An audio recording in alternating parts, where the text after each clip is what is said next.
American president Donald ട്രംപിന്റെ ഇപ്പോഴത്തെ അവസ്ഥ വളരെ പരിതാപകരമാണ്. ഞാൻ ഈ പരിതാപകരം എന്നുള്ള വാക്ക് പറയുമ്പോഴേക്കും അല്പം കൂട്ടി പറയുകയാണ് എന്ന് നിങ്ങൾ ഒരിക്കലും വിചാരിക്കരുത്. അതൊരു വാസ്തവമാണ്.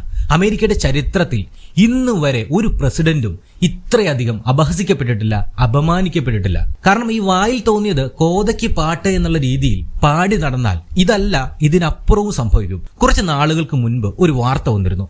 ഡൊണാൾഡ് ട്രംപ് ഇന്ത്യൻ പ്രധാനമന്ത്രി നരേന്ദ്രമോദിയെ വിളിച്ചു. ഒന്നല്ല 4 തവണ. ഇത്രയും തവണ വിളിച്ചിട്ടും നരേന്ദ്രമോദി ട്രംപിനോട് സംസാരിക്കാനോ അല്ലെങ്കിൽ ആ ഫോൺ എടുക്കുവാനോ വിസമ്മതിച്ചു എന്നതായിരുന്നു ആ വാർത്ത. വേണമെങ്കിൽ അമേരിക്കൻ മാധ്യമങ്ങൾക്ക് ഇങ്ങനെ പറയാം, അതായത് ഇന്ത്യൻ മാധ്യമങ്ങളുടെ ഒരു അസത്യ പ്രചാരണമാണിത്.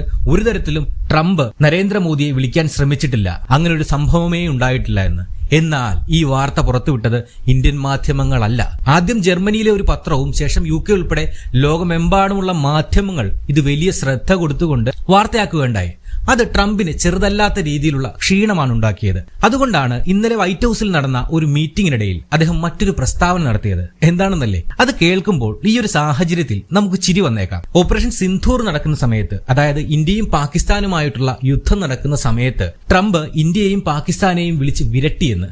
എന്തു പറഞ്ഞാണ് വിരട്ടിയെന്നല്ലേ? 2 രാജ്യങ്ങൾക്കും തല കറങ്ങുന്ന രീതിയിലുള്ള ടാക്സ്, അതായത് ഇറക്കുമതി ചുങ്കം ചുമത്തുമെന്ന്. ഇത് കേട്ട് ഇന്ത്യയും പാകിസ്ഥാനും പേടിച്ചിട്ടാണ് ആ യുദ്ധം അവസാനിച്ചതെന്ന്. അതുകൊണ്ട് തന്നെ എനിക്ക് നോബൽ പ്രൈസ് വേണമെന്ന് പറയാതിരുന്നത് ഭാഗ്യം. അപ്പോൾ നിലവിലെ സാഹചര്യത്തിൽ ഈ ഒരു വാർത്ത കേൾക്കുമ്പോൾ അല്ലെങ്കിൽ ഈ ഒരു പ്രസ്താവന കേൾക്കുമ്പോൾ ഏതൊരു ഇന്ത്യക്കാരനും ചിരി വരില്ലേ? കാരണം ആദ്യം ട്രംപ് ചെയ്തെന്താണ്? റഷ്യയിൽ നിന്നും ഓയിൽ വാങ്ങുന്നു എന്ന് പറഞ്ഞുകൊണ്ട് 25% ഇറക്കുമതി ചുങ്കം ചുമത്തി. അതിനുശേഷം ഓഗസ്റ്റ് 27 വരെ സമയം തന്നു. വീണ്ടും അത് തുടർന്നു പോവുകയാണ് എങ്കിൽ 50% ആക്കുമെന്ന് പറഞ്ഞു. നമ്മളത് വീണ്ടും തുടർന്നു. ഇന്ന് ഓഗസ്റ്റ് 27 50%. എന്നിട്ടും ഈ പറയുന്ന ഡൊണാൾഡ് ട്രംപ് നരേന്ദ്രമോദിയാണ് വിളിച്ചത്. നരേന്ദ്രമോദി ട്രംപിനെ വിളിക്കാൻ നിന്നിട്ടില്ല. അങ്ങനെ അത്രയും അധികം പേടിച്ച് തലകറങ്ങിയിരിക്കുന്ന ആളുകളാണ് എങ്കിൽ, അങ്ങനെ തലകറങ്ങിയ ആളുകൾ പല രാജ്യങ്ങളിൽ നിന്നുമായിട്ട് ചെന്ന് ട്രംപിന്റെ കാല് പിടിച്ച് അവരുടെ ഇറക്കുമതി കുറയ്ക്കുകയുണ്ടായി. എന്നാൽ ഇന്ത്യ ഇതുവരെ അത്തരത്തിലുള്ള ഒരു നടപടിയും സ്വീകരിച്ചിട്ടില്ല. ഇന്ത്യ മഹാരാജ്യം എല്ലാ പ്രൗഢിയോടുകൂടി നിന്നുകൊണ്ട് നിങ്ങൾക്ക് ചെയ്യാൻ പറ്റുന്നത് ചെയ്യൂ എന്ന സ്റ്റാൻഡ് തന്നെയാണ് ഇപ്പോൾ വരെ എടുത്തിരിക്കുന്നത്.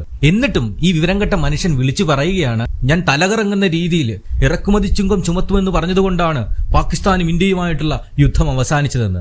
ഇതുപോലൊരു പ്രസിഡന്റ് എന്താണ് ഈ മനുഷ്യന് പറ്റിയത്? ഈ പ്രായമായതുകൊണ്ടാണ്? എനിക്ക് തോന്നുന്നില്ല. പ്രായമായെന്ന് പറഞ്ഞ ആളുകൾ ഇങ്ങനെയൊക്കെ വിളിച്ചു പറയോ? ഇവിടെ 60, 70, 80 വയസ്സുള്ള ആൾക്കാർ എത്രയോ പക്വതയോടെ പെരുമാറുന്നുണ്ട്. നമ്മുടെ മുഖ്യമന്ത്രി പിണറായി വിജയൻ ഈ ട്രംപുമായിട്ടൊക്കെ ഒന്ന് കമ്പയർ ചെയ്യുമ്പോഴേക്കും ആ മനുഷ്യൻ എത്രയോ ഭേദമാണ്. അപ്പൊ പ്രായത്തിന്റെ ഒന്നും അല്ല, ഇദ്ദേഹത്തിന് അഹങ്കാരം തലയ്ക്ക് പിടിച്ചിട്ട് ഈ പറയുന്ന രാജ്യങ്ങളുടെ എല്ലാം ഭരണാധികാരികള്, ഈ രാജ്യങ്ങള് എല്ലാം ട്രംപിന്റെ കാൽ കീഴിൽ വരണം, അമേരിക്കയുടെ കാൽ കീഴിൽ വരണം. അങ്ങനെ വന്നില്ല എങ്കിൽ ഞങ്ങൾ പാഠം പഠിപ്പിക്കുമെന്നുള്ള ആ ഒരു അഹങ്കാരത്തിന് കിട്ടിയ ഏറ്റവും വലിയ തിരിച്ചടി. ഇനിയെങ്കിലും ഈ JD വാൻസിനെ പോലെയുള്ള ചെറുപ്പക്കാരൊക്കെ ഉള്ളതല്ലേ, ഒന്ന് പറഞ്ഞ് മനസ്സിലാക്കാൻ പാടില്ലേ? അതോ ഈ JD വാൻസ് തന്നെയാണോ ട്രംപിന് ഈ പണി കൊടുക്കുന്നതെന്നും നമുക്കറിയില്ല.